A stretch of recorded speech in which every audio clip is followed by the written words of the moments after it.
Uh,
Hi, good evening. Sorry for the delay. Uh,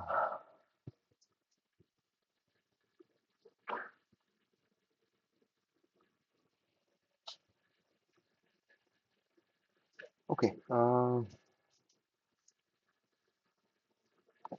Yeah. Yeah. So, Yeah, today is the last week session we are going to have. So yeah, last week mm, we had a extra session and the week 11 session before that.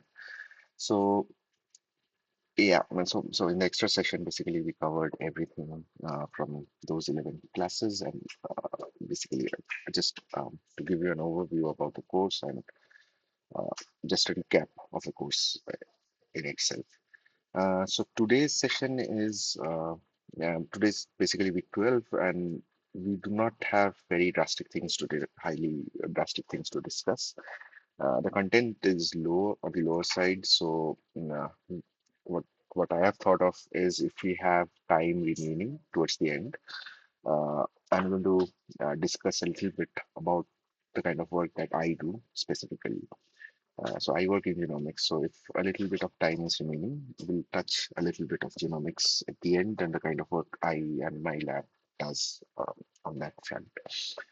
Okay, so uh, let's get started. We'll see how the time goes and the time permits.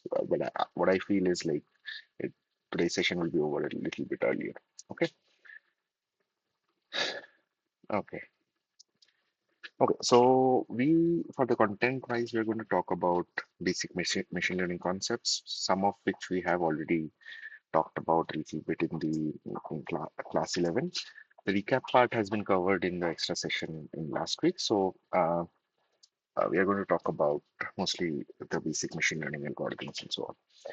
Okay, so uh, we have basically three levels of machine learning or statistical learning, you can say, in that we see around us.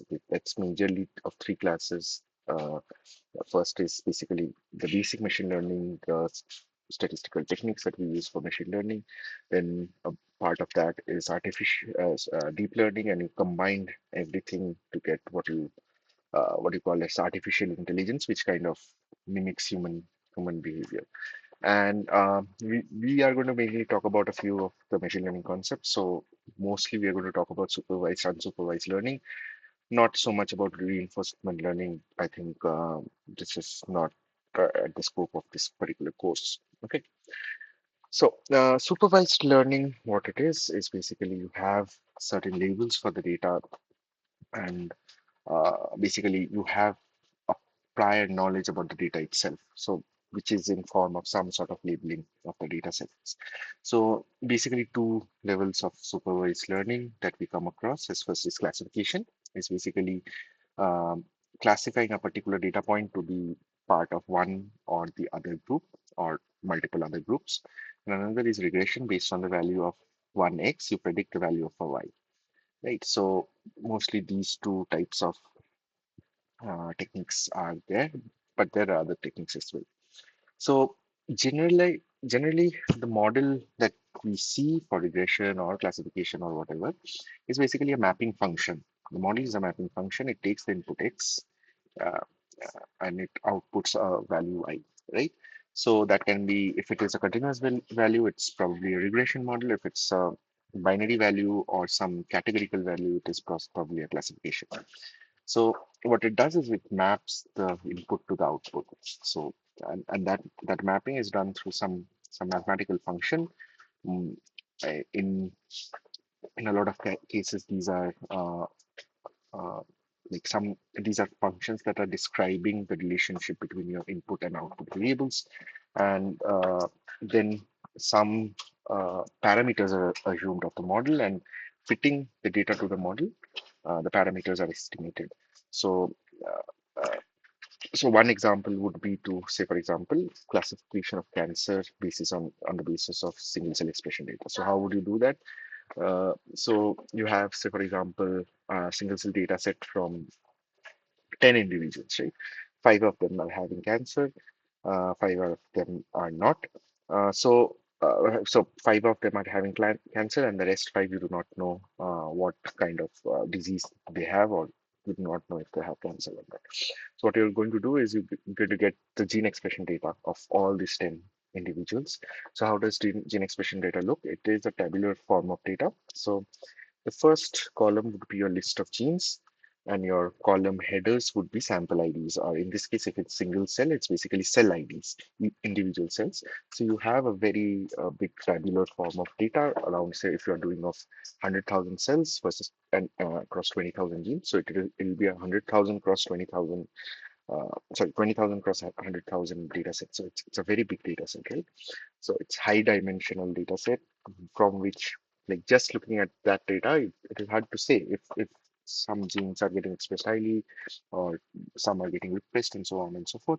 So what you do is you reduce the dimension. So there are two ways to do it. First would be to do some dimensionality reduction using PCA or some other technique, and basically cluster these set of 10 samples based on their PCA values. So in PC1 versus PC2, ideally what will happen is, since the diseased individuals will have similar gene expression profiles, and the non-diseased individuals will have different gene expression profiles, so these set of diseased individuals would cluster together, and this set of non-diseased individuals would also cluster together separately from the diseased. So that is one way to do, which would be use of clustering. But in case of classification, what you do is basically you feed the data to the model. You tell that this is a single cell data from a diseased individual. This is a single cell data from a non-diseased individual, and so on and so forth.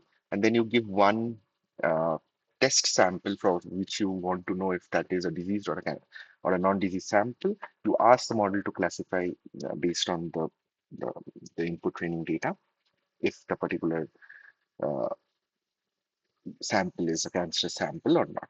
So more predictions like these, classifications like these are what we are discussing, and these are these are the situations where machine learning is used quite often, right? Sorry. Okay. So, and all these data points, the samples that we say to be data points, sorry, are described by features. What are the features? They can be covariates, they can be some attributes of that particular sample. They can be, for example, gene expression. Gene expression is a feature, right? But it is like 20,000 features because you are looking at 20,000 genes. So these are what are known as features, basically, which are describing the data, your data point, your sample. Uh, uh, Now, the features can be anything, right? It could be categorical, it could be nominal, uh, just the name. It could be ordinal, like on a relative scale, some value. It could be numerical, discrete, or it could be continuous, right? So it is possible to have different types of data points, which are described by these features, which can have different types of the data types, right? It could be categorical, continuous, discrete, and so on and so forth. Okay, now you have the features like, say, for example, in gene expression data, you have 20,000 features because you're looking at 20,000 genes. Now, the idea would be that the features that best describe your sample are the features with the highest variability or the highest variance. So if your features, so if, say, for example, these are like you're looking at 1, 2, 3, 4, 5, 6 samples. So this is sample A, sample B, sample 3, C, D, E, and F. 6 samples you're looking at. And these are the 4 features you're looking at, right? Feature A, B, C, and D. Now, look at feature B versus look at feature D. Right. So feature B is, say, for example, this is expression of a particular gene, right? This expression is not changing across your samples, right? So this feature won't help you classify a particular sample uh, to be cancerous or non-cancerous or disease or non-disease based on this particular feature, because this particular feature, there is no distinction, right? Because all the almost samples are having similar values. Similar is a case for feature C, but in feature D, you see a lot of variability. So the variance is higher. So, so the idea is that we select the features based on their variance the highest variance features are supposed to describe are supposed to be better predictors of your model compared to features which are having low variance or variability. The next thing to do after selecting these features would be to scale the features, because all the features will have different values, right? So if when you are using those values in a model, each of the data points will be adjusted differently because of if it is a very high value or because if it is a very low value. But due to this variability, it is advised that you do scaling of the features. So it's basically we do a z-score normalization using the central limit theorem. You convert each of the features to a z-scores. What are z-scores? Z-scores are basically uh, data points from a normal distribution where you have the mean to be 0, the variance to be 1, and the maximum to be +1, and the minimum to be -1. So your data would range from -1 to +1 with its mean being 0. So that is what scaling of data by scaling mean, right? So the idea would be to first select the features, then scale the features, and then use the features for the model for for various reasons.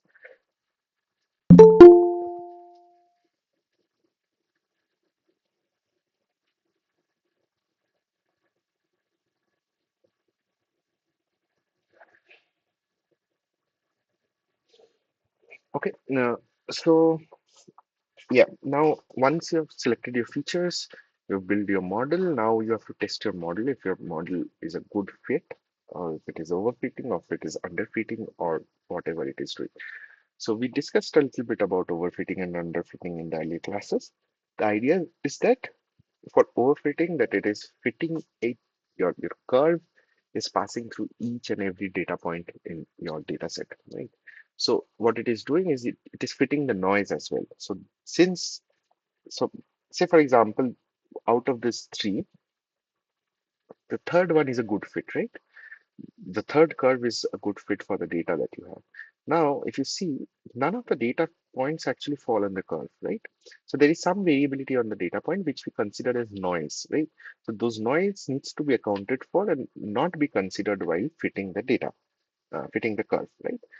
But in case of overfitting, what it is happening is the, the noise is driving the curve. So it is fitting each and every data point almost, excuse me, almost each and every data point, and it is modeling the noise as well. So this is what is known as overfitting, that you are modeling the noise as well. You are not modeling the actual data. You are modeling the noise. So this particular model would not work well when tested later on a different data set, because this has learned the noise of the data, not the actual pattern of the data, right? So that is what is overfitting, where you will have very poor generalizations possible because the model has fully fitted, overfitted to your data. So another concept would be underfitting, where the data has not fit, where the curve has not fit the data to any extent. It's a random line that is trying to describe the data, but it is being not fitted to the data properly. So there's poor generalization to other data as well here for underfitting and for overfitting actually. So there are different types of algorithms or methods to prevent this overfitting or underfitting. One of them is regularization. So you have probably would have heard of lasso, a ridge, and other kind of regularizations.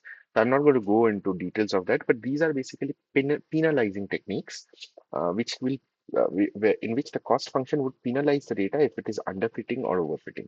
So if that is happening, the data, the curve will be penalized, the model will be penalized, and it will not be able to underfit or overfit the data. So that is what regularization is in a nutshell. Okay. Okay. So what would be an ideal way to go about with a problem like this is basically first you have your data set, you split your uh, data set to training and test and validation set. So training test would be around 75%, excuse me, and your validation set would be around 25%. Then you train the model by estimating the parameters with the training set. So basically, you fit the model to your data, you estimate the parameters based on the model fit, and then you evaluate the performance by using some validation set, which is the 25% that you have kept aside. So you have the input data, you divide it into training, validation, and test set. Then you fit the parameters using some ML tool, but basically you fit the parameters to the model, and then you evaluate this model based on the training set.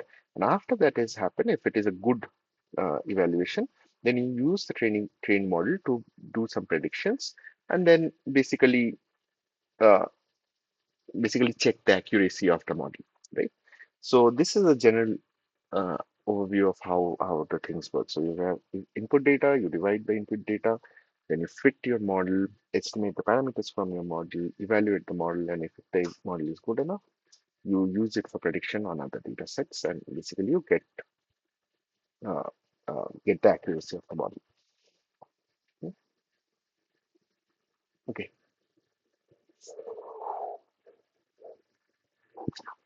Okay. So other than machine learning, there are other types of models that is used in bioinformatics,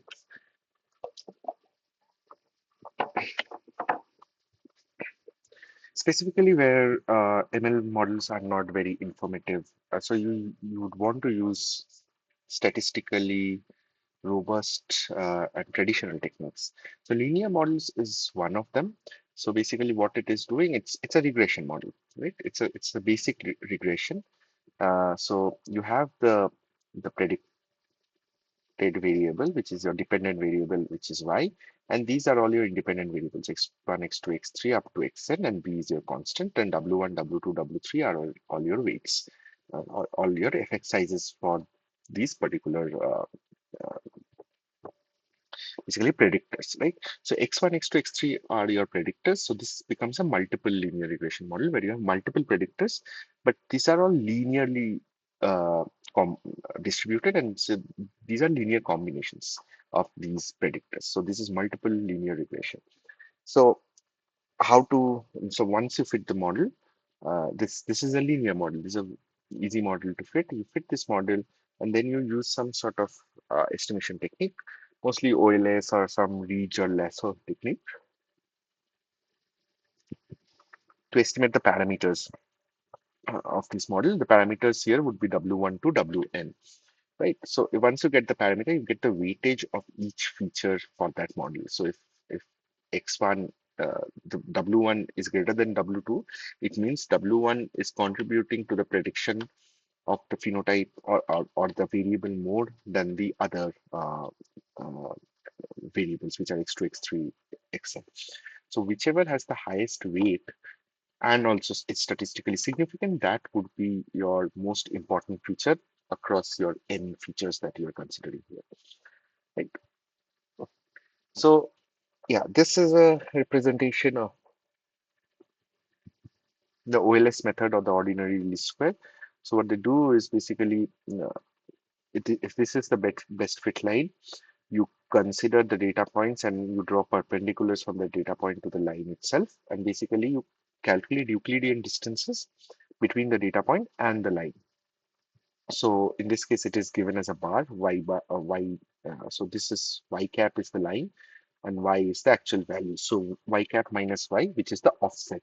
So to minimize the offset between y bar and y, the mean squared error or the sum squared error are used. So what you do is basically this is the error, like y bar minus y cap minus y. So you square it because you do not want negative, or like uh, you do not want to use modulus. So you square it and you add that up across all data points. So in a model which is very close, the model has fit very well with the data, the MSE or the MAE, whatever you want to call it, is going to be low. And where the model has not fitted the data, there are like very high distances between the data points and the model curve, then the error will be very high and OLS will be very high. So that is the idea. Okay,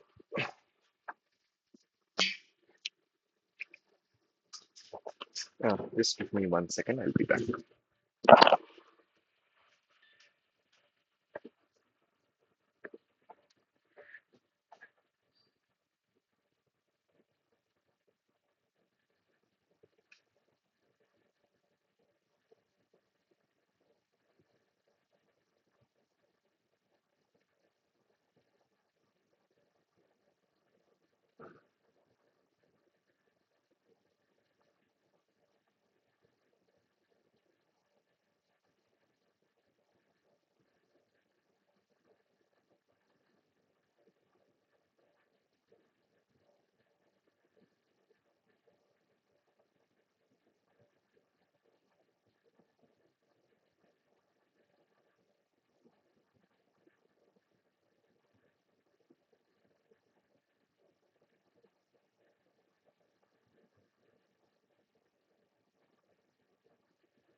I'm audible.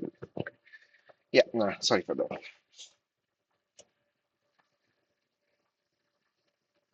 Yeah, so those are mostly traditional machine learning techniques and basically traditional machine learning algorithms. But now we have come to a point where we have other sophisticated learning methods, one of them being deep learning. So here the idea is you remember what was machine learning doing. So you had an input variable, you were passing it through some function, and then you are getting the output variable, right? So for regression as well, so your input variables are x1 to xn, you're passing it through this model and you're getting y, right?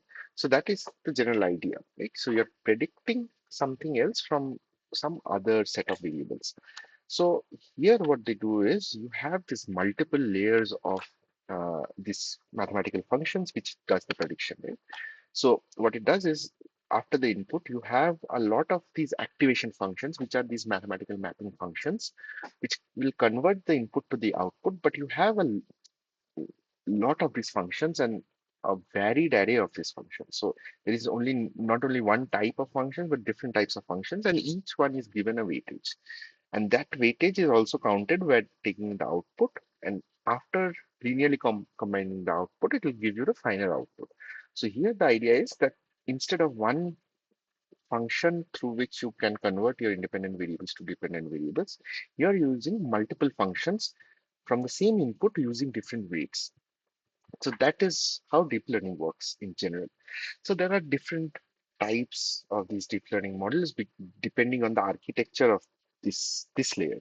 So this is one layer. There can be multiple such layers. There can be multiple such modules as well. So depending on that, there are a lot of different types of deep learning networks. So first one that you see here is basically a multi-layer perceptron. So this what is showing is basically you have an input value, an output value, and an internal hidden node. So basically these are your inputs, which are molecular properties. Your output is toxicity prediction, and these are some of your hidden layers, right? So uh, nodes, the important thing here is that nodes arranged in layers with connections indicating learned parameters between every node of a layer and every node of the next layer. So what it does is basically, so it passes the input from here to here. So the output of this layer is the input of this layer.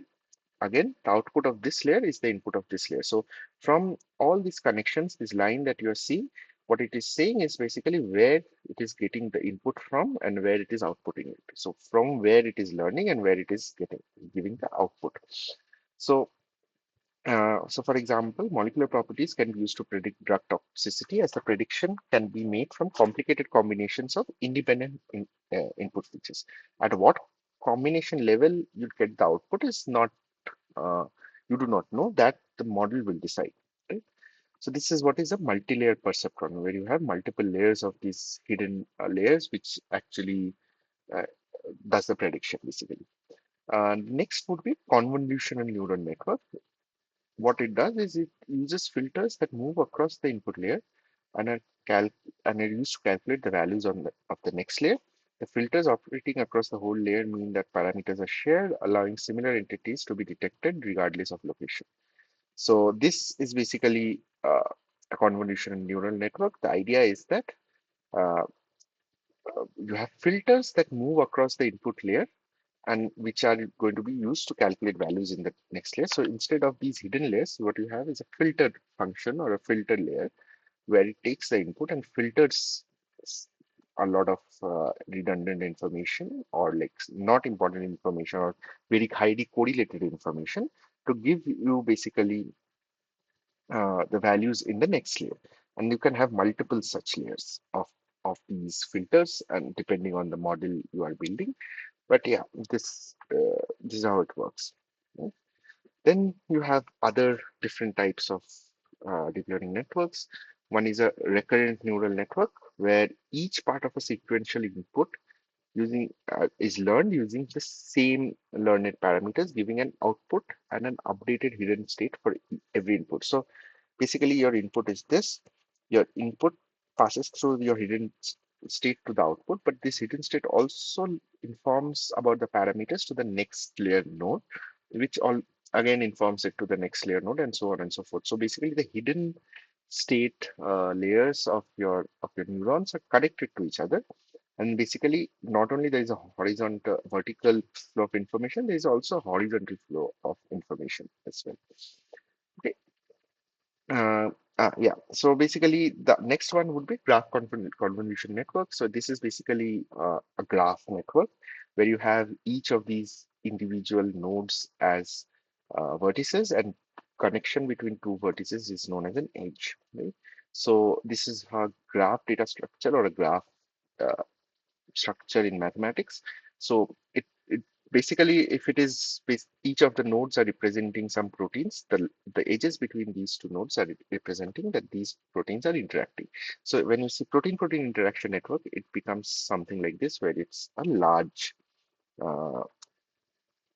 uh, large connection of these different entities uh, together, right?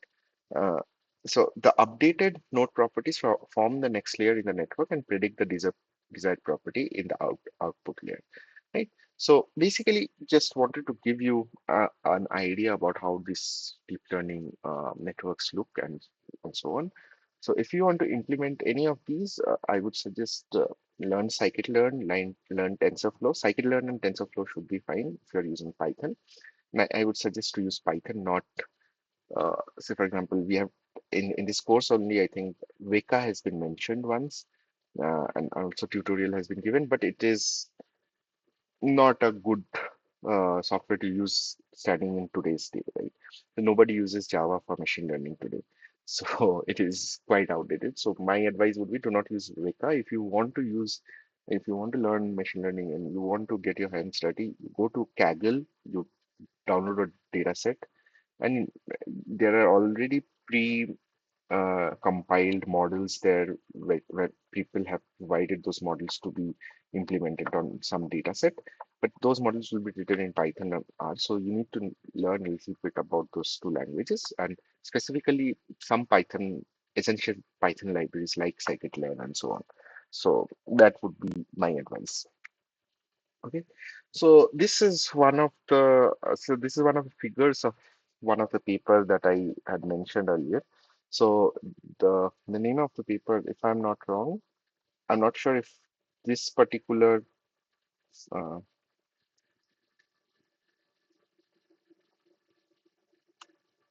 I don't know if this particular figure is from this paper or not. I'm not sure if it is.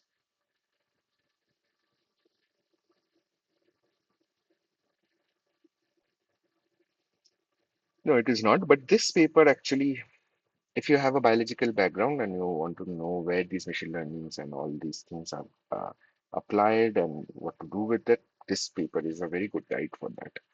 Right? If you're interested, please do read it. But yeah, this is something that I found in a lecture uh, earlier. So these are basically some tips for using these different models because these models are fancy, right? This looks like that if you implement this model, you get the answer. It's not always the case. 99% of it depends on your data, how you're structuring the data and what question you're trying to answer. That two are the most important things. But yeah, deep learning and all of them can help you a lot to understand your data, to find new patterns in your data, predictions, and so on and so forth. So the tips would be to first use an appropriate method. So in some cases where you do not need deep learning, the problem is not that complicated. You do not a simple regression model would suffice. So do not use deep learning for those kind of things. Use simple models. It would be suited better to the problem. Second is to establish baselines. So the idea would be to use well-tuned simple models to evaluate the performance of a deep learning model. Basically, you need to benchmark and set a baseline on your model that this is basically the base performance of the model, and this is the base accuracy that it is giving. So yeah, that would be your baseline. Then the idea would be to train reproducibility.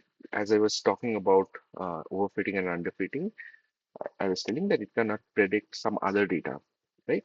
Because it is overfitting or underfitting. So uh, the idea would be to train the data robustly, having penalization for underfitting and overfitting, as we were discussing, and uh, basically practicing reproducibility because that is a very big issue. Uh, yeah, the fourth one would be to understanding the context and the peculiarities of the data and avoid pitfalls.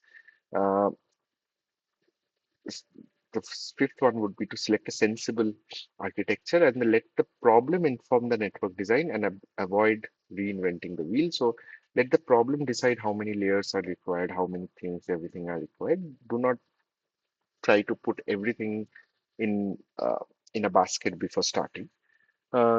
Sixth would be to optimize hyperparameters, which is understandable. Mitigate overfitting, as I was saying, it is not a good idea. Maximize interpretability, understanding how and why a model works is important in gaining biological insights. So the idea is that you need to also understand your data and how your model is bringing out the information from your data. These two things are important. Otherwise, it is very hard to interpret the results because that is the most important part, right? So all this running and all these models you're doing and everything, but at the end of the day, what you're trying to do is interpret some sort of data or predict some sort of data. So yeah, that is a good thing to do. Yeah, and yeah, so avoiding overinterpretation and prioritizing research as well. So yeah, overall, the idea is that it is looks like a fancy tech, but not always it is required for your data. If your data is simple and your question is simple enough, some basic traditional machine learning models or traditional statistical models techniques would be good enough. You do not need deep learning models for that. Okay. Okay. So yeah, this is something that has been covered in the class, so I'll cover it. But again, I have never used this system, this software. I'll be very honest with you. Wherever I've used machine learning concepts, I've used it in Python and R.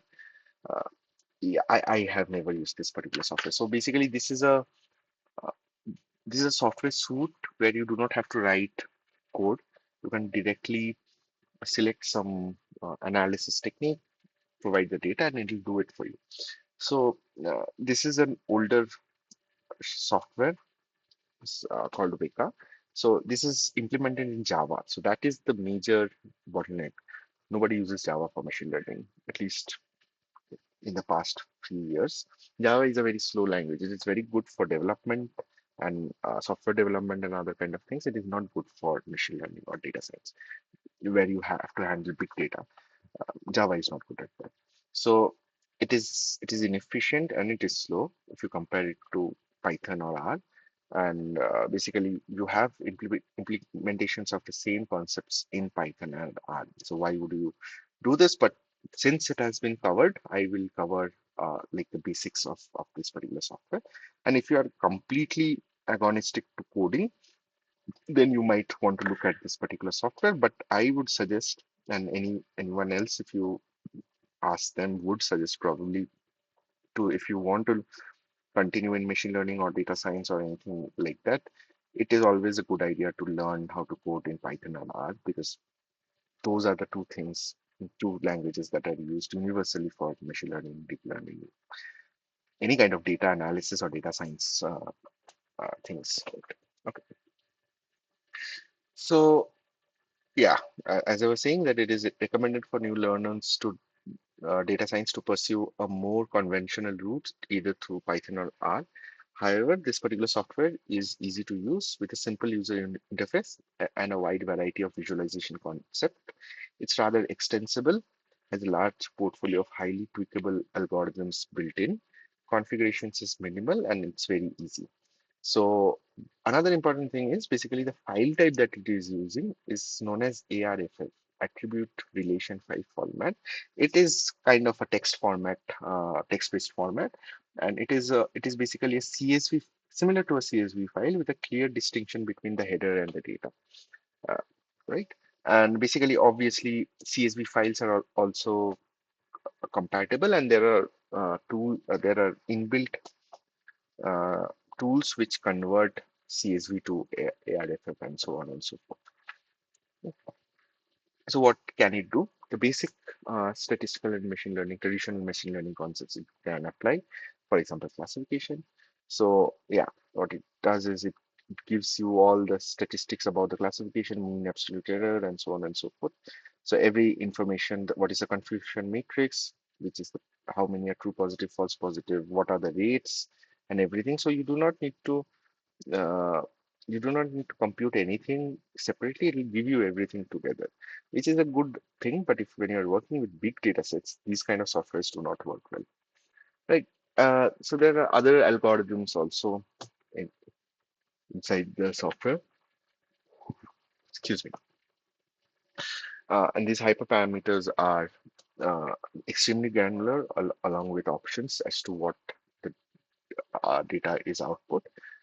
A confusion matrix is automatically generated with a detailed cost benefit analysis function, which adds more functionality to the toolbox. So basically, you have the option to tune these hyperparameters, and there's a lot of options to tune for your model without writing code. So that's a good thing. But again, as I was saying, this works well for smaller data sets. The moment you go for big data or the level of data sets that you work with in bioinformatics, the issue is that right now the level of data that we have, these kind of softwares generally can't handle.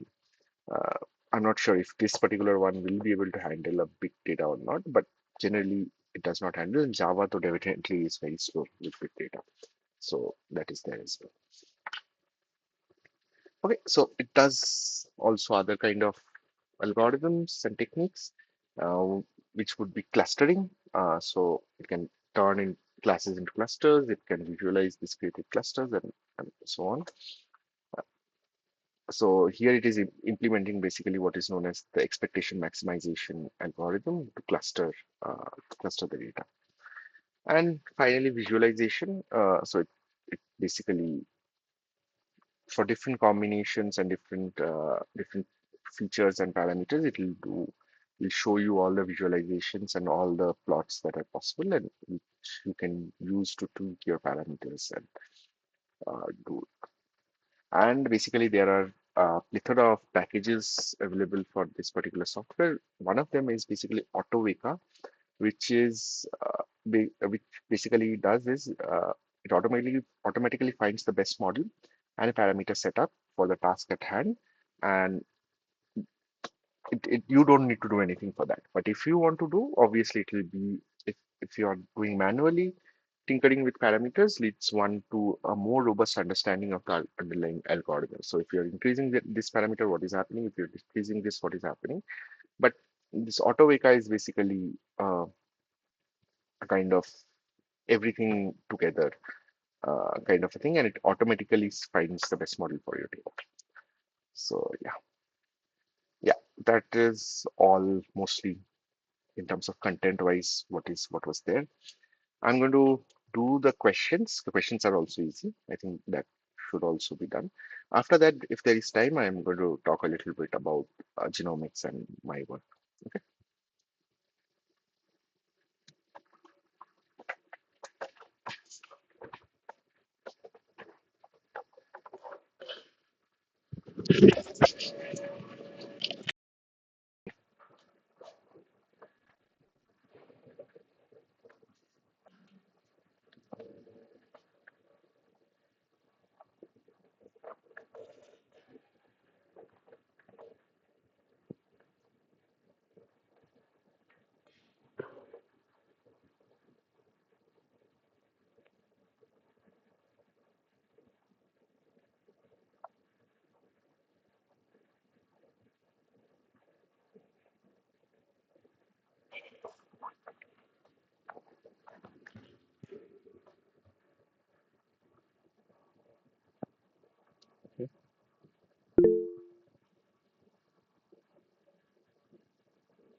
Okay, we'll wait another minute.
The answer is option three, if I'm not wrong.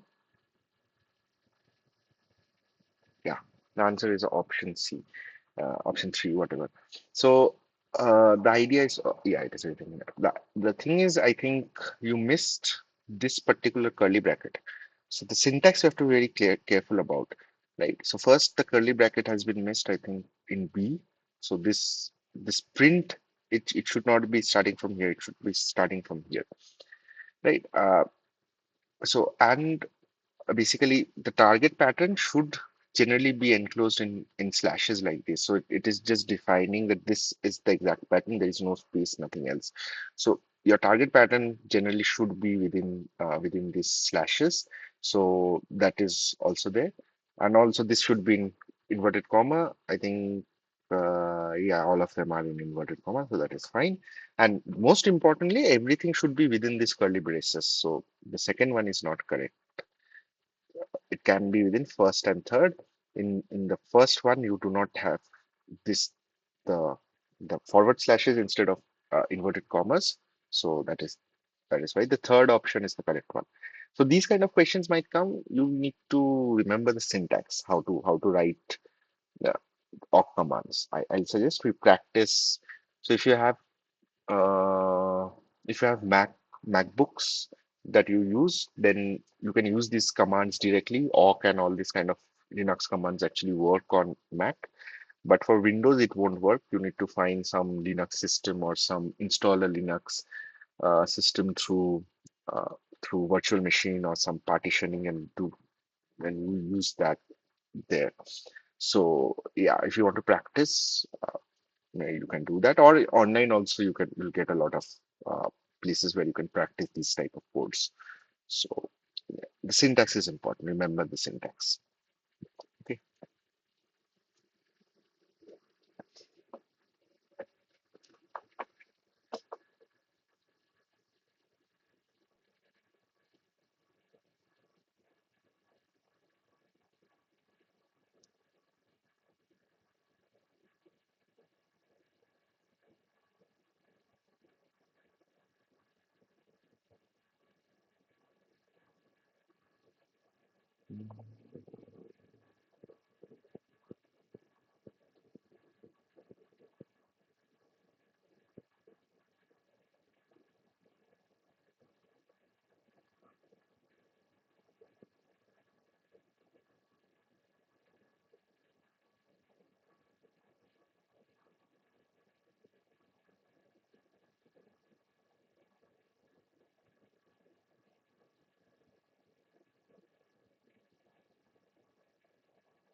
Okay. The idea is that you're trying to group samples or individuals having similar type of gene expression, right? Co-expressing genes as in like similar type of expression from these genes from mRNA data. So ideally, what you do with clustering, right? Because you want similar expression uh, genes together in a cluster. So that is a definition of clustering, right?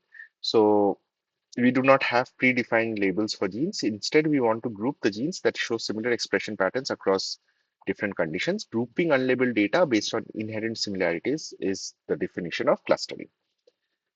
Okay, I hope this was easy, but I didn't see any answers, so I hope this was clear. Okay.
Yeah, that's correct. It takes all formats. Basically, its original format is ARFF, but it can convert to ARFF. So, yeah.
Wait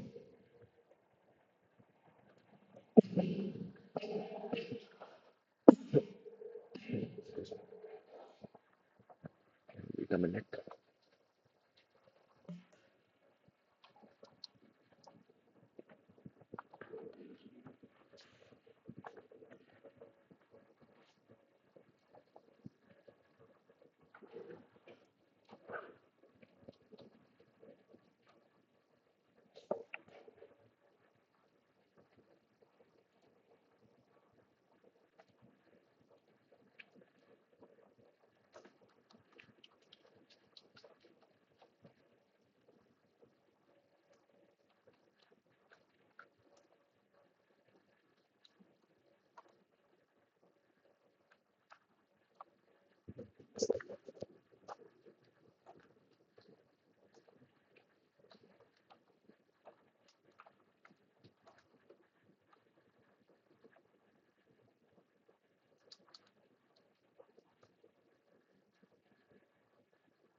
B.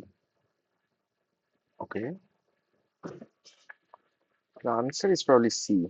Yeah. So you are asked for precision, right? You're asked for the precision. You're given everything: true positive, false positive, true negative, false negative. For precision, it's true positive by true positive plus false positive. So it's going to be 0.833, so 83%. Uh, Sir, sir, it's not accuracy, it's different. Sorry? Sir, the question asks for precision, and got confused with the accuracy. Okay. So, isn't it accuracy means that precisions, it is asking for the accuracy of the model. I'm not understanding. So accuracy is basically going to be true positive plus true positive plus true negative divided by everything. Yes, yes, yes. I That would did be that. that would be accuracy. But here it is asking for precision.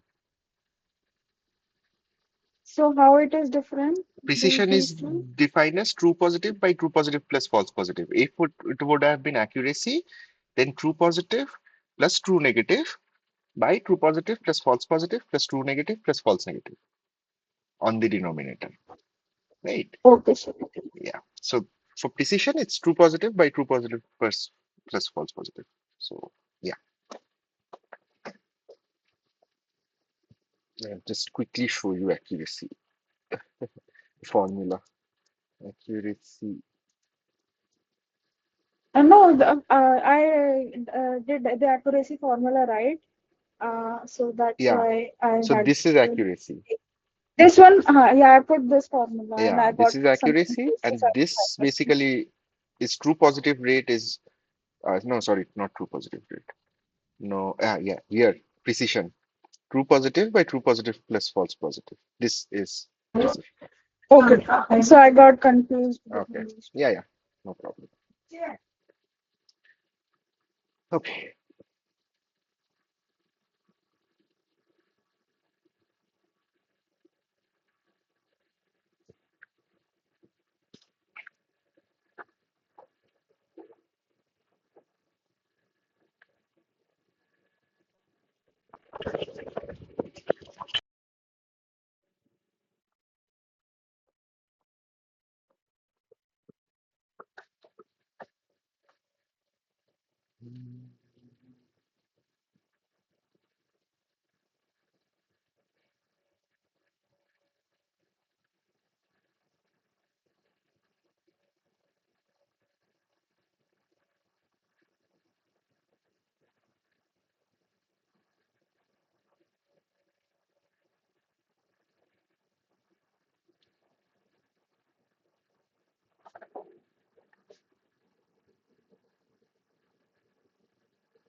Okay.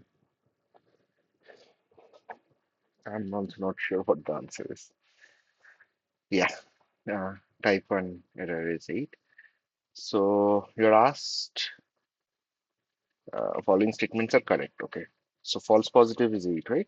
Type 1 error would be 8. False negative would be 5, which is not correct. Misclassification rate is not correct. Accuracy is not correct. Okay. So option C, which is the false positive, is correct. Okay.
Okay.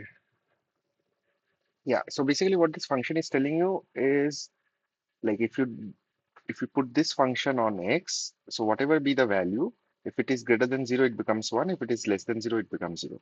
So what you need to do is compute this value where all the variables are given. W0, W1, W2, X1, X2 all are given to be these values. So you need to first find what is the value inside the bracket, and whatever is that will be 1 or 0 based on if it is greater than 0 or less than 0.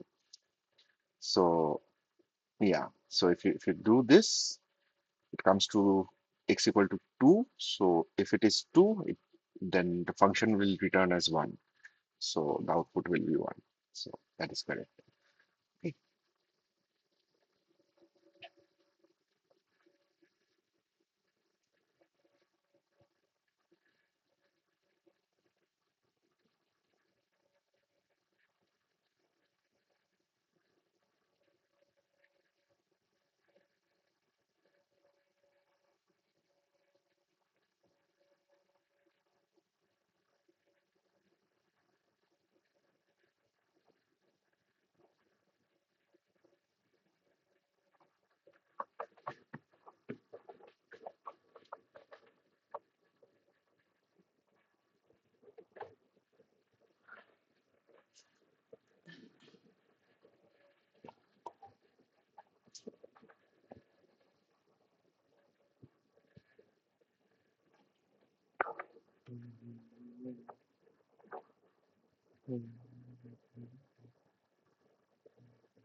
Wait another minute.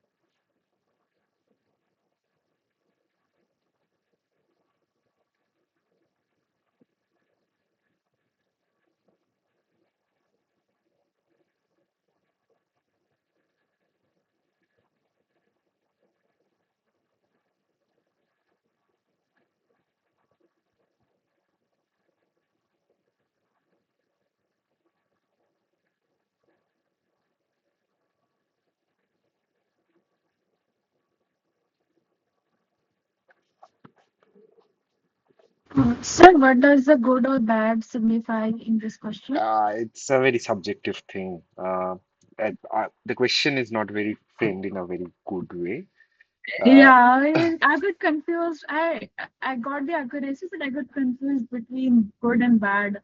So how do I classify between good or so bad? what they are saying is basically it's like in terms of the model itself, it's not good. It's bad because it acts as a dummy classifier because it has 0% specificity. So it is telling everything is good enough. So in that sense, it is not good. It is bad. Right. So if you're giving 100 residues and it is saying hundreds of them uh, are binding, then the accuracy is low, but there is no specificity. There is no false negative identified here.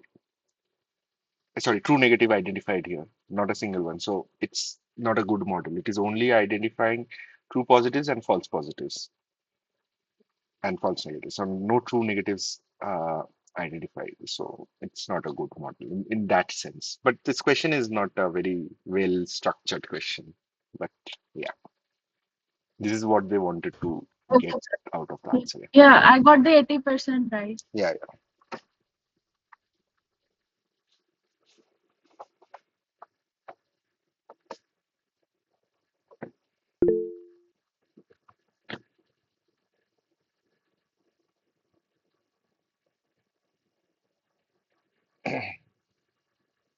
yeah. So it's PDB. TM stands for transmembrane protein. So yeah, that's the correct answer.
Yeah, D is correct.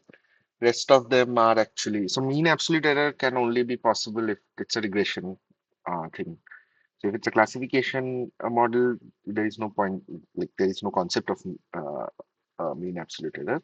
The rest of them, MCC stands for Matthews correlation coefficient. By the way, there's a formula for this. I also don't remember the formula. You can look it up. Uh, it's a complicated. It's not a complicated formula, but it's it's a long formula. And F1 and false positive rate all are like available for classification models. Only mean absolute error is the correct answer.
Yeah, I think this, yeah, the first option is correct. So one would be also tempted for the second option, but the issue here is the deviation between X and A is higher than B. It does not mean that if it is deviating more from the other one, it is more closer to this one, right? So that you should be careful about. So the second option is not going to be correct. The third one is the correct option. Okay, so I think we are done with this today's session for week 12. Uh, Now I have half an hour time, so if you have any questions, you can ask. Otherwise, I'm going to discuss a little bit of other like genomics and all those things that I am more familiar with. So to give you a more of an idea about the kind of things, kind of algorithms, extension of these algorithms, how it is used there, and so on. And so I'll do that. And for the Sir, I yeah, did a I did a project on cell and gene therapy in my college. okay, So I was interested a little bit more about new inventions or something, how the scope is yeah, different from bioinformatics or cell and gene therapy if I yeah, want to yeah, pursue or something. yeah. So that is what I was trying to go for. So yeah, so what I want to say is basically this session is over in terms of the uh, the topics to be covered for this session, this week and also the other weeks. So the course is over. So this last half an hour, I'm going to take to discuss some other topics. So if anybody of you are not interested, you can directly drop off. Not going to waste your time. But if some of you are interested, I'm going to be here for another half an hour, uh, trying to discuss those things. Okay,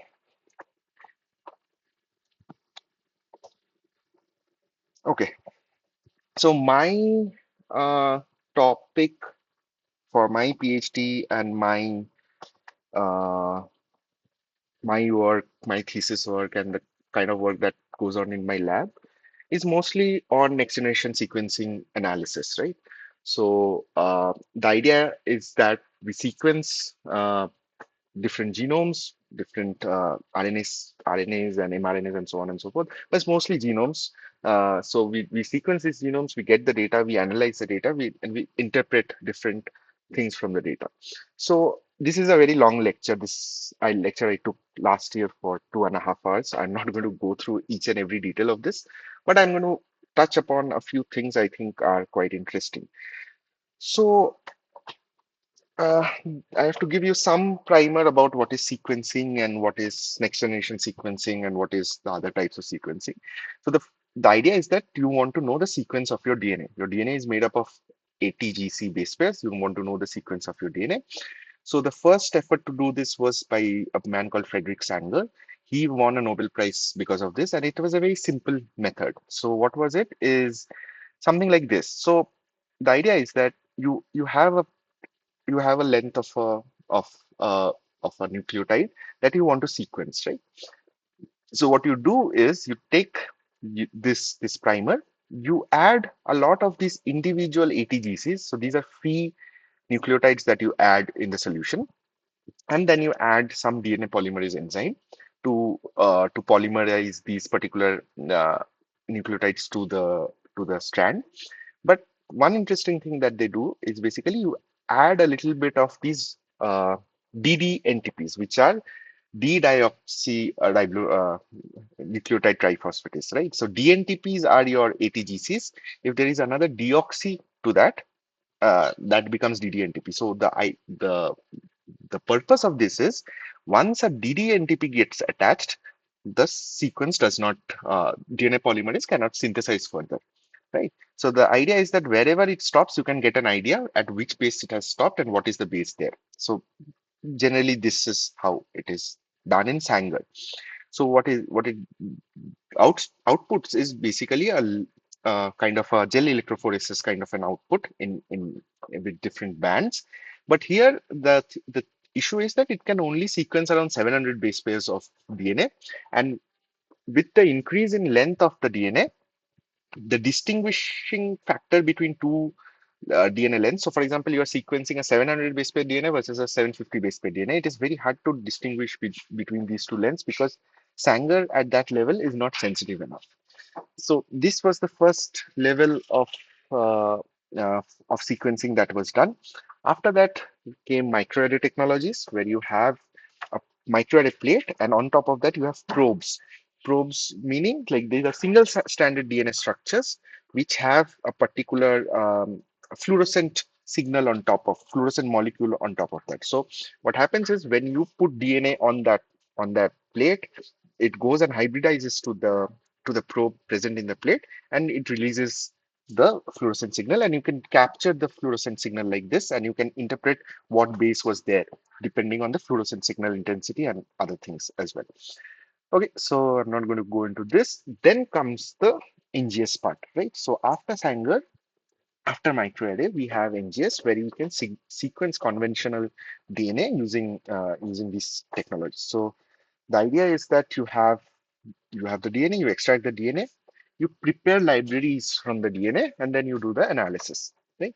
So, yeah, so this is basically what it's saying is like either, so there are different types of DNA sequencing just for DNA, right?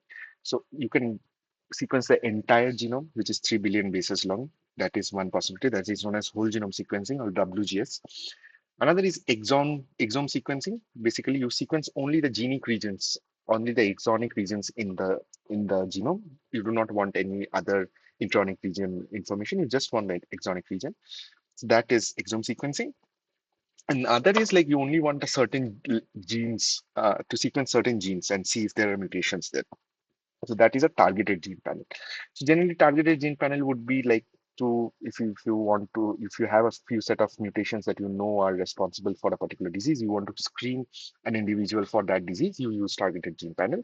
Other than that, if you want to only know about get the sequence of the genes and see if there are mutations in the gene, some protein coding mutations or not, so those are exome sequencing. And then if you do the whole genome, it's genome sequencing or WGS. Now I'm not going to go into pyro sequencing and all these things. Illumina is basically something.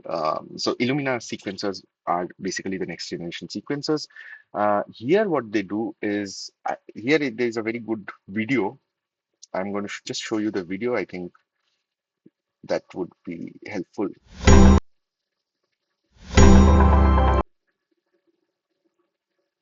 Just let me know if you can hear the sound as well.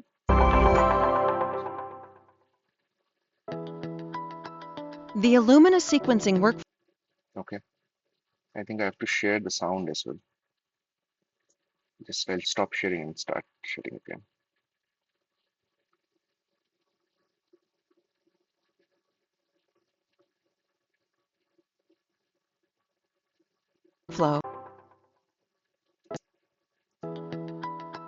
The Illumina sequencing Yeah. workflow is composed of 4 basic steps: sample prep, cluster generation, sequencing, and data analysis.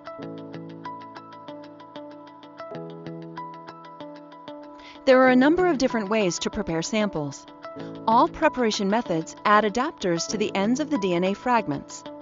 Through reduced cycle amplification, So, additional motifs are introduced, sorry. such as the sequencing binding site, indices, additions to the ends of the DNA fragments. Yeah, so these adapters are extra DNA molecules which actually help to track this DNA while doing the sequencing and help attach to the plates, because in the plates you have DNA sequences which are complementary to the adapters. Right? Through reduced cycle amplification, additional motifs are introduced, such as the sequencing binding site, indices, and regions complementary to the flow cell oligos. So this is how a flow cell Clustering is a looks like. process where each fragment molecule is isothermally amplified. The flow cell is a glass slide with lanes. Each lane is a channel coated with alon, composed of 2 types of oligos. Inside the cell you have these oligos sticking out, which are complementary to the adapter that you bind to the actual sequence that you are trying to get the sequence of. Hybridization is enabled by the first of the 2 types of oligos on the surface. This oligo is complementary to the adapter region on one of the fragment strands. A polymerase creates a complement of the hybridized fragment. The double-stranded molecule is denatured and the original template is washed away. The strands are clonally amplified through bridge amplification. In this process, the strand folds over and the adapter region hybridizes to the second type of oligo on the flow cell. Polymerases generate the complementary strand, forming a double-stranded bridge. This bridge is denatured, resulting in 2 single-stranded copies of the molecule that are tethered to the flow cell. The process is then repeated over and over and occurs simultaneously for millions of clusters, resulting in clonal amplification of all the fragments. After bridge amplification, the reverse strands are cleaved and washed off, leaving only the forward strands. The 3' ends are blocked to prevent unwanted priming. Sequencing begins with the extension of the first sequencing primer to produce the first read. With each cycle, fluorescently tagged nucleotides compete for addition to. So the idea is that once a nucleotide gets attached, it releases a fluorescent signal. But there is one small distinction here with the Sanger sequencing technique, is that in Sanger sequencing, when you added the fluorescent signal here, it stopped the synthesis. It cannot go any further. This is the end of the synthesis. But in Illumina, it is continuous. So one base gets added, you get a signal. Again, the next base gets added, you get a signal. Like that, you continuously get a signal. In this case, only if one base is added, after that there will be uh, no like DNA polymerase activity. So that is one big uh, like good thing about Illumina, that you can generate. So that is why it is high throughput, that you can generate so much of sequence in like continuously. To the growing chain. Only one is incorporated based on the sequence of the template. After the addition of each nucleotide, the clusters are excited by a light source, and a characteristic fluorescent signal is emitted. This proprietary process is called sequencing by synthesis. The number of cycles determines the length of the read. The emission wavelength, along with the signal intensity, determines the base call. For a given cluster, So there will be a software which kind of captures the image of these fluorescent signals, and there are softwares which can convert these image signals to what base was there. Like that, if there is this signature, that means there was adenine. If there is this signature, that means there was thymine. So there's a base calling software also which looks at. So after sequencing, the data generated is a image data. You convert that image data to a sequence data with the help of base callers basically. all identical strands are read simultaneously. Hundreds of millions of clusters are sequenced in a massively parallel process. This image Yeah, this is actually the output of a sequencing file. represents a small fraction of the flow cell. After the completion of the first read, the read product is washed away. In this step, the index 1 read product is a small fraction of the flow cell. After the completion of the first read, the read product is washed away. In this step, the index 1 read primer is introduced and hybridized to the template. The read is generated similar to the first read. After completion of the Okay, I don't index, think we need to go into more details of this, but I hope I've given you the general idea of how it is different from the older techniques and why is it high throughput, because you're continuously getting signals at every cycle, at every level. The base is added, you're getting a signal and you're converting this signal to a base call, right? So that this is the most important thing. Okay, so generally, Illumina produces around 300, 350 base pair lengths of primers and sorry, of DNA. It can read in one stretch. Okay, so yeah, so this is one of the actual, if you talk about current state of the art technologies, this is one of the limitations, that it cannot do more than 300 base pairs. There are other techniques which can do very high length of DNA. Okay, we are not going to go into other techniques. There are other ones which are long read techniques, which are basically, you can say, third generation sequencing. After next generation, it's the current generation where you have technologies which can detect ultra long reads together. So Illumina can read up to 300 base pairs together. ONT, for example, can read up to 10 kb or 20 kb, 20 kilobases, 20,000 bases together. But also there is some trade-off, because you are using techniques to read such a long sequence. There will be errors. The errors also scale very rapidly for these long read technologies. But there has been computational techniques and other techniques evolved to kind of correct for that. But ONT, for example, it does not use fluorescence to tell you what base it is. It uses something. It uses electric current. So I don't know if you are familiar with the F0 F1 ATP synthase enzyme.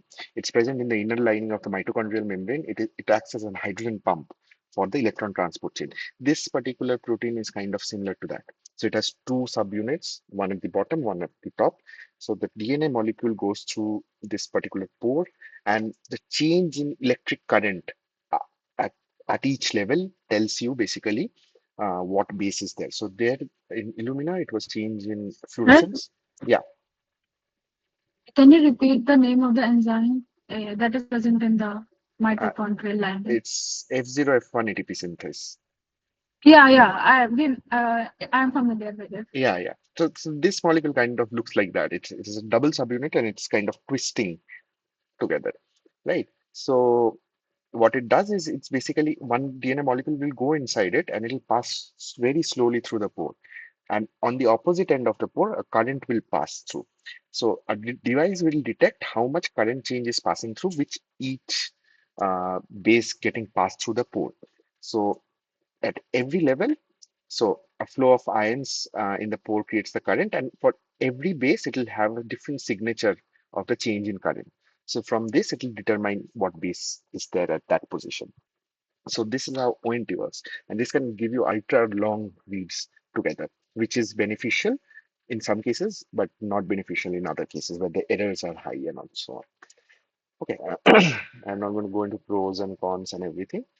Now, once you get the data, once you have generated the data and all of this from here, so put it through a workflow. We get the standardized data. So the data is basically just the reads together.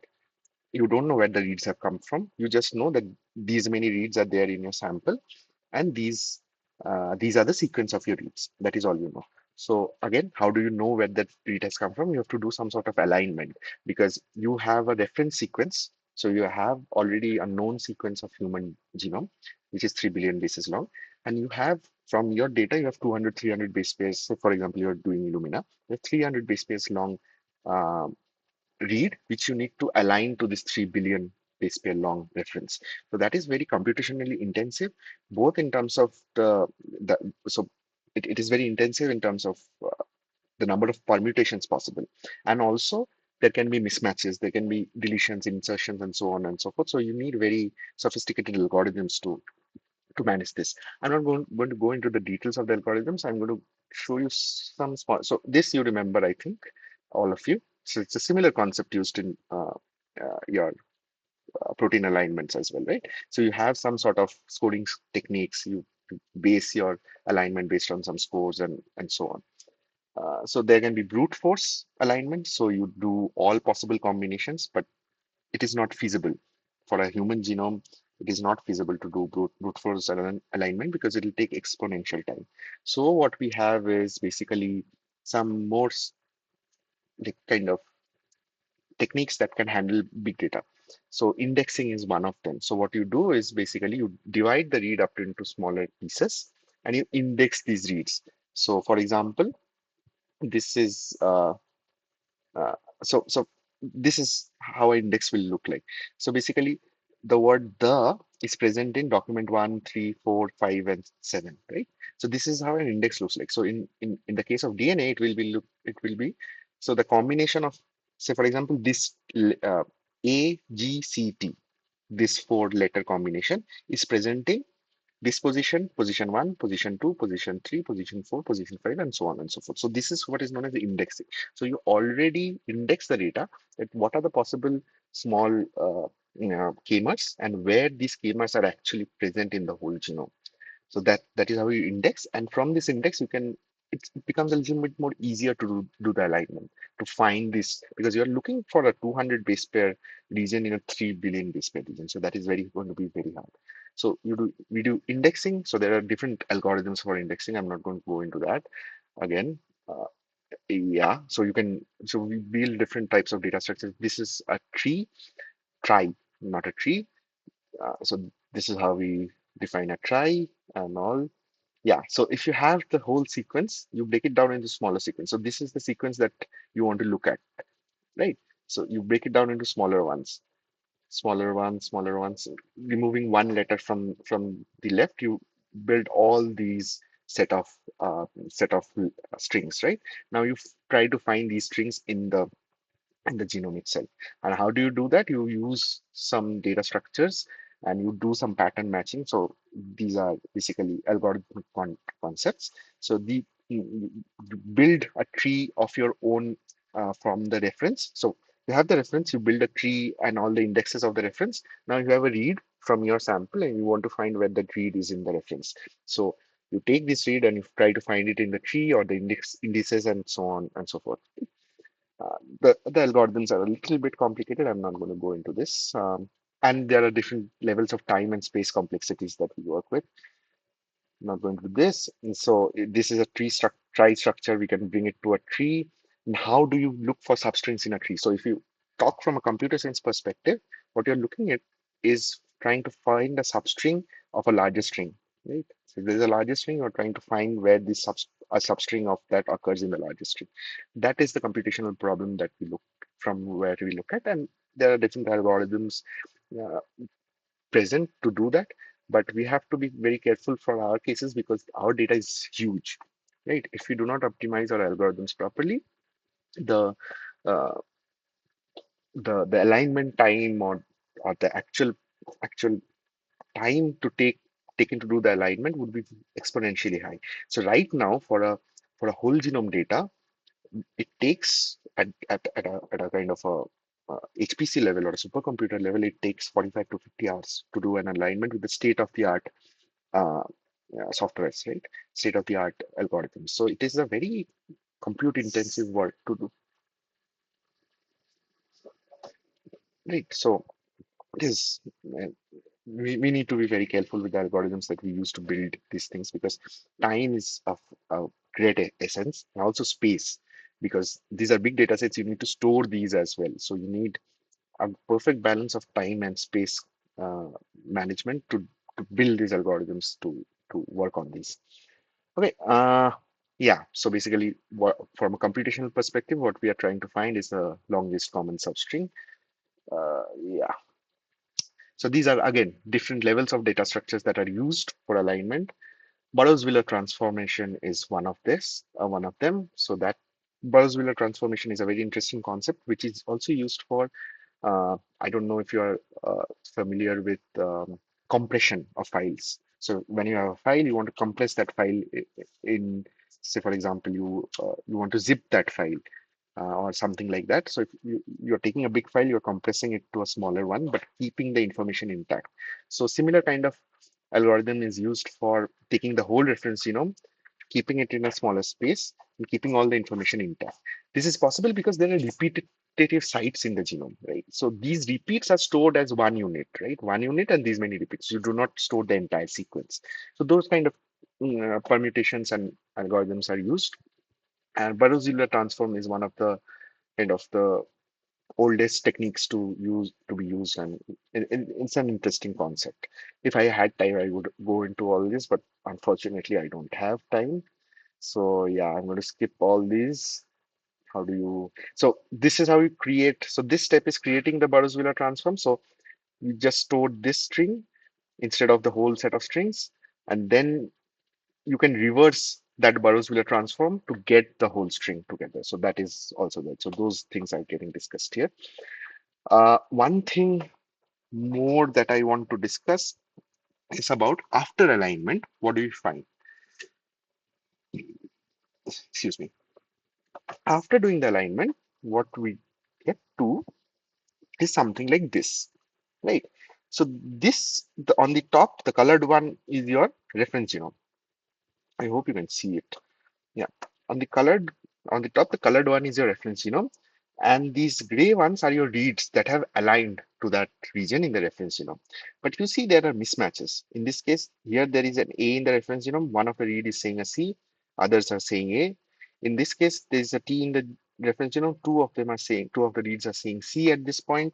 The others are saying T and so on and so forth. So there can be mismatches. So these are what are known as variants. So it can be possible. Maximum of them are going to be technical artifacts, some sequencing errors or something like that. But if there is enough evidence that some of the reads are saying that there is actually a different base present there, that is how we detect mutations in the genome, with at least the single level mutations. So these are the SNVs, which are the single nucleotide variants, where only one base pair change is occurring, right? And there can be other like complex mutations where you have insertions, you can have a deletion, you can have repeat regions as well, and all of these are somehow related to the functions of the downstream proteins, diseases, and so on and so forth. So these are what gives rise to mutations, and these are how we detect mutations. So we do the alignment, we do some sort of variant calling on this to see if there are sites in the genome where there are reads supporting some other base pair compared to what is there in the reference genome, right?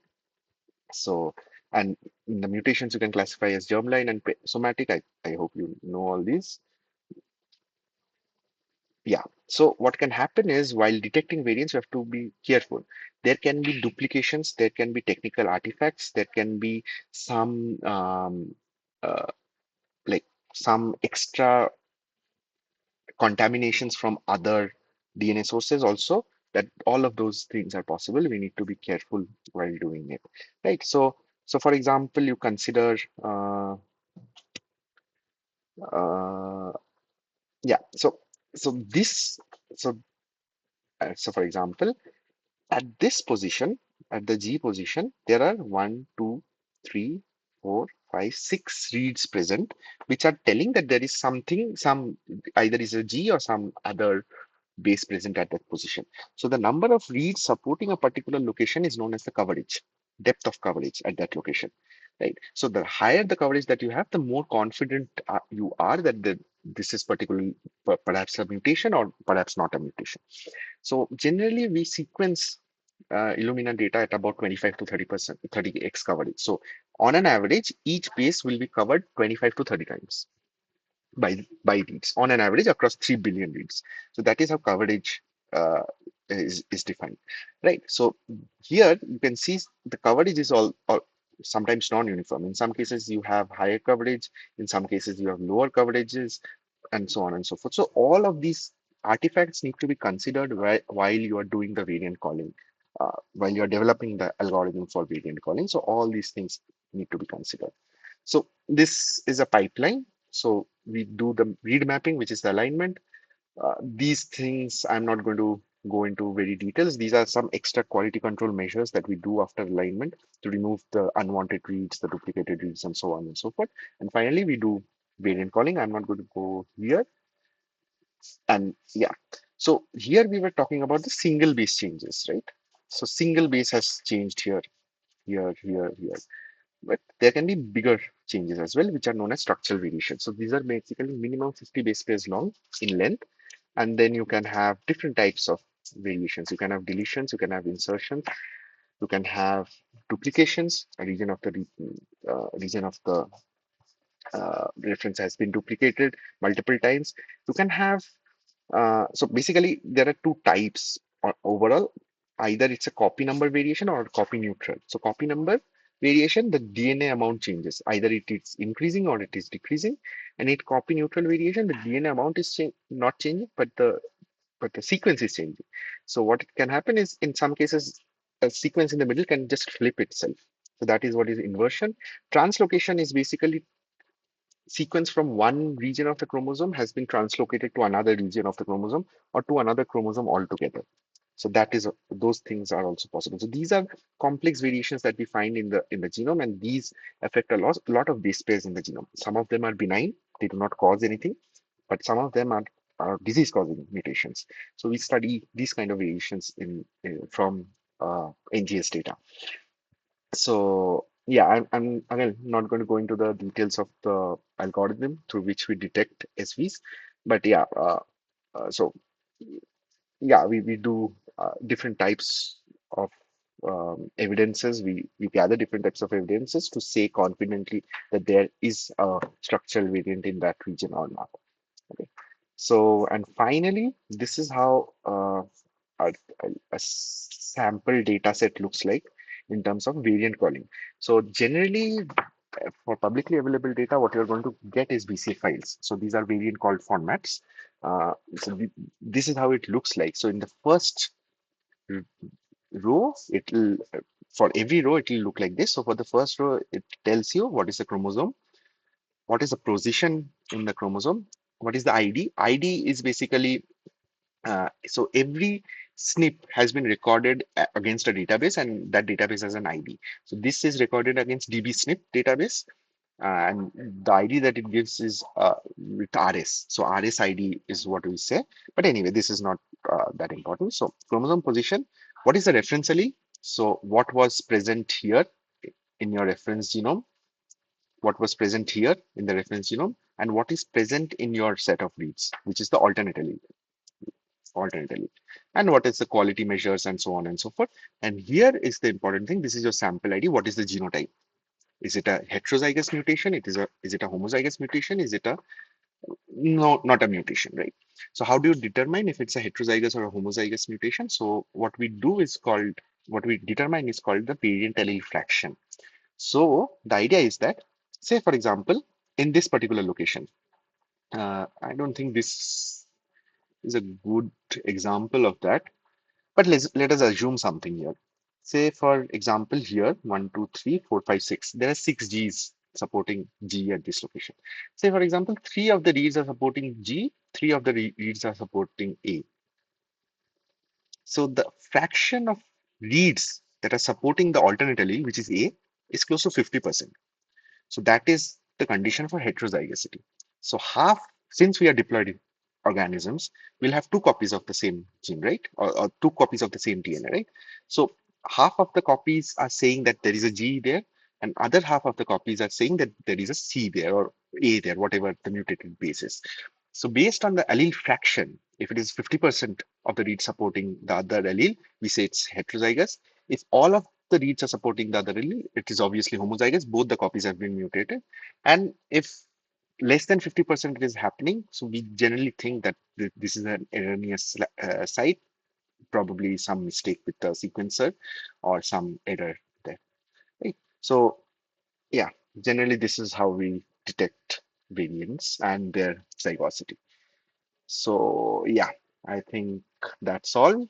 Like I'm not going to go into all these details, but yeah, do you have any questions or any thoughts regarding this?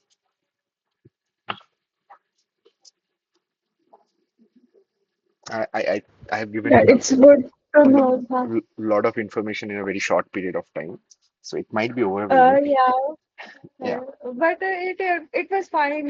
What's happening nowadays? It's good to know that how do we uh, simplify this complex data. yeah, yeah. Yeah,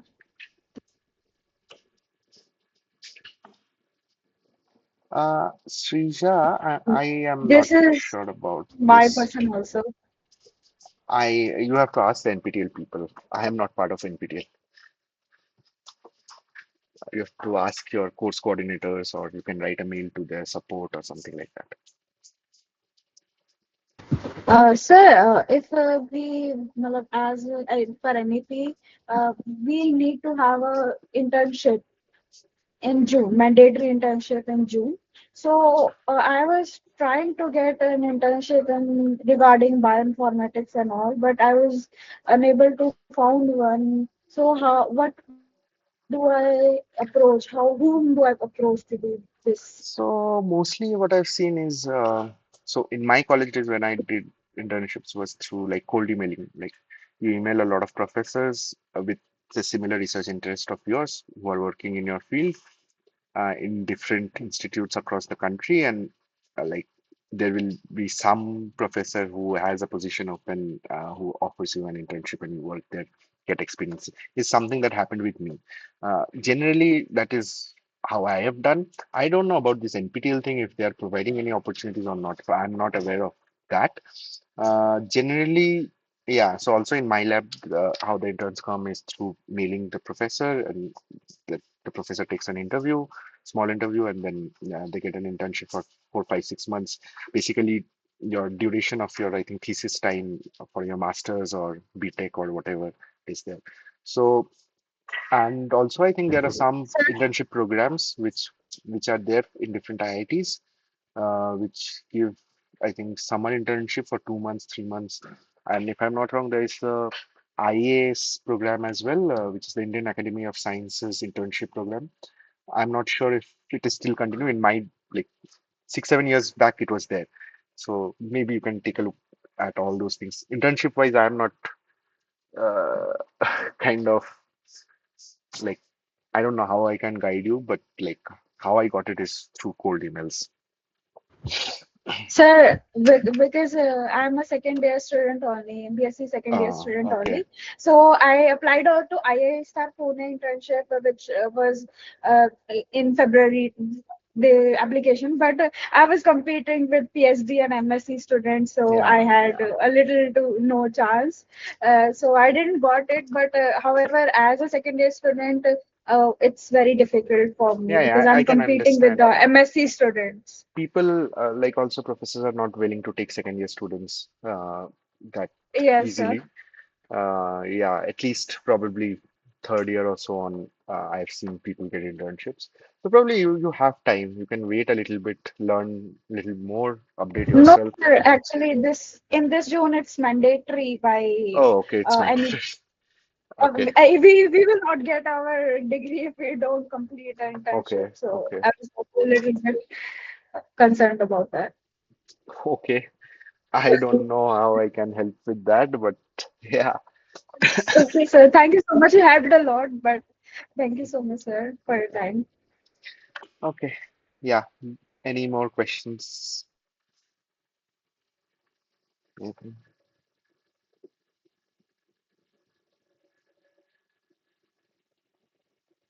Okay. So since this is the last class, I also want to say a few things that there are other courses in NPTEL regarding bioinformatics. There is a systems biology course taught by Professor Karthik Raman at IIT Madras. You guys might want to take a look. There is that NGS data analysis course. The slides that I was showing, I had done it for that course. So there is that course from I think Professor Riddhiman Dhaur at IIT Kharagpur. There is a couple of courses from Professor Biplab Bose at IIT Guwahati. He teaches systems biology and mathematical biology and biology modeling in biology and those kind of things. So different levels of bioinformatics. There's a lot of courses in NPTEL. You might want to look at that. This is a very traditional bioinformatics course. There are other courses in bioinformatics in NPTEL also. If you are interested, please do take a look. Okay.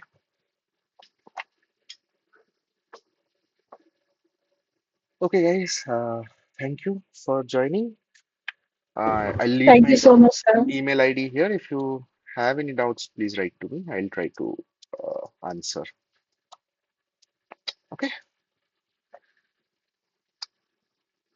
Thank you, guys. Bye bye.